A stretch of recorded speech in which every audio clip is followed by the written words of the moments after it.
If you're looking for your first MacBook or you're upgrading from an M1 MacBook Air to something that can handle anything and everything that you throw at it without breaking the bank, the new 14-inch M5 MacBook Pro might be the best laptop that you can buy for $1,500. Now, I know $1,500 is a lot of money, but the new M5 MacBook Pro is an absolute monster for that price. Now, before we talk about the performance and how this laptop fared the 1 month that I've had this laptop, let's quickly talk about the specs of this new M5 MacBook Pro. So the one that I'm reviewing is using obviously the new M5 chip with a 10-core CPU and GPU. It has 32 gigs of unified memory, 1 terabyte of SSD, but you can spec this up to 4 terabytes.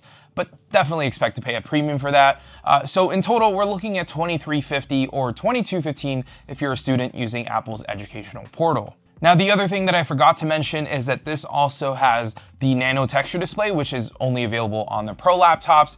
And I think this is a must for anyone working in bright rooms, or if you often find yourself working outside, because it does a pretty good job at reducing glare. Okay, so when you first set up the M5 MacBook Pro, you're greeted with Apple's newest OS, OS 26 Tahoe. And just like the new iPhones, we also now have liquid glass on the Mac.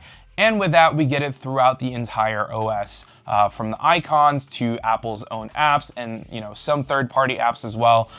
They're also adapting liquid glass. And I personally like it, but what I don't love in OS Tahoe is the new Launchpad where you typically see all your apps. Now it's this spotlight type of UI, and I don't know, I'm not a fan of this, but I do like liquid glass. Now besides liquid glass, I also love the addition of a more customizable control center, which I use daily on my iPhone, and I'm starting to do the same here on my Mac. And just like on iOS and iPadOS, you can customize your control center to your liking. You can add or remove certain controls and make certain actions smaller or bigger, which is really nice. But yeah, OS Tahoe is a nice upgrade in my opinion, but some of the new UI changes might be a huge change for a lot of you, but I promise you guys, you'll get used to it eventually. All right, now in terms of performance, I've been using this as my main editing machine for the past month, and spoiler alert, I'm really impressed.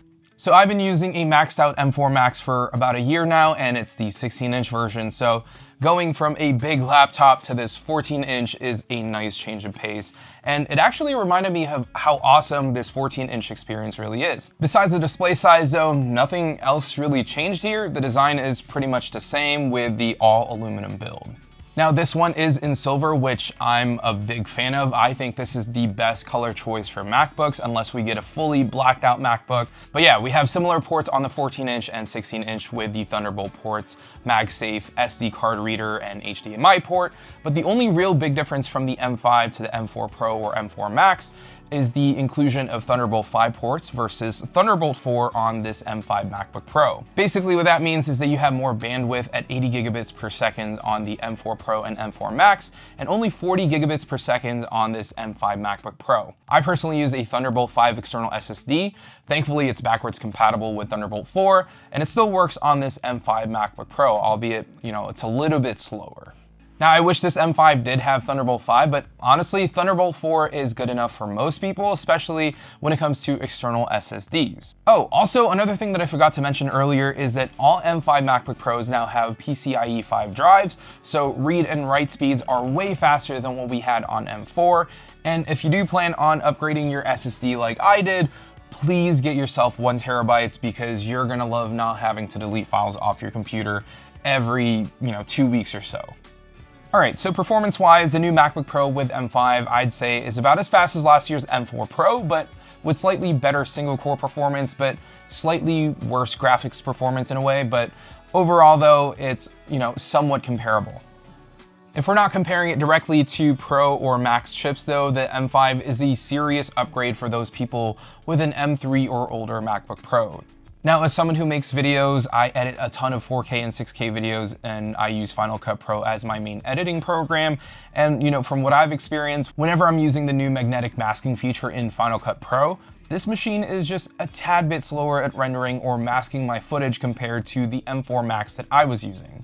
It's obviously not going to be as fast as an M4 Max, but the fact that it can render and mask my footage and track it just behind the M4 Max is pretty awesome for a base model chip.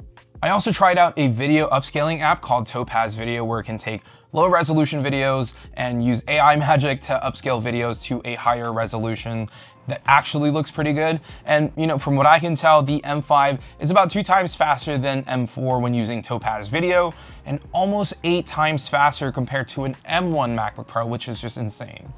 Now, those are just some video focused apps that I got to run on the M5 MacBook Pro, but even local models running on the MacBook itself is pretty impressive. So an app like Draw Things, which can generate images locally without relying on the internet or the cloud, can generate images locally on this M5 MacBook Pro in about 30 seconds or so. But that also depends on how complex your image is. But yeah, so far, I'm genuinely impressed with the M5's performance. And then when it comes to gaming, I tried running Cyberpunk 2077 on this laptop, and I've actually tested Cyberpunk when it first came out on the Mac with the M4 Max. And with that laptop, I got an average FPS of 145 at 1200p, high settings with ray tracing off and frame gen off. And this M5 MacBook Pro with the same settings got an average FPS of 65 frames, which is about 41% more than last year's M4 MacBook Pro, which got an average frame rate of 46 frames with the same settings. And all of these tests were ran without the laptops being plugged in, which shows how awesome Apple Silicon is for high performance tasks. And even if they were plugged in, the difference in performance isn't going to be noticeable enough, and you'll probably only really get 1 to 2 frames extra if the laptop's plugged in. And as for the battery life, in the past 2 to 3 weeks that I've had this laptop, it's been amazing. I can consistently get 15 plus hours of real world usage, and I can typically go for an entire work week without having to charge the laptop, which just speaks volume. Because the M4 Max 16-inch MacBook Pro that I've been using can last almost 2 days without charging, and that alone is pretty impressive for a high-performance laptop. So not having to worry about plugging this in every single day is a breath of fresh air. And yeah, that's just a quick video on the M5 MacBook Pro. It's not cheap by any means, but it's definitely worth the premium price tag in my opinion. If you already have a MacBook Pro with an M2 Pro or lower, or an M3 Air or M3 MacBook Pro, I'd say this is worth the upgrade. The M5 MacBook Pro is really powerful for a base model. The display is gorgeous and gets really bright. You have the option to get nano texture, which I think is a nice option to have for any of Apple's laptops. And the display gets up to 1000 nits, which is crazy bright. Besides that, you're also getting the 12 megapixel center stage camera, which is a nice upgrade over older M chip MacBooks. You're getting PCIe 5 SSD, and of course, you're getting a much longer battery life. For a base model MacBook Pro, I think that checks all the boxes. Now, if you're not in the Apple Silicon system yet, could you maybe save some money and just buy a refurb or use M4 Pro MacBook Pro from last year? Of course, that's if you want to go the used or refurbished route. I think M4 Pro is a much better laptop overall, and it's going for around $1,700 plus tax refurbished from Apple. Now, in the used market, you might be able to find some that are around $1,400 to $1,500 used. The only thing going the used route is the laptop's condition might not be in the best shape. Battery health probably won't be at 100%, and you might not be able to opt in for a warranty like AppleCare in case, anything happens.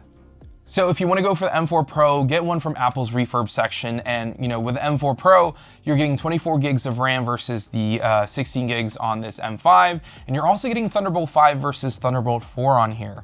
But remember, you're also getting a PCIe 4 SSD versus PCIe 5 on the M5.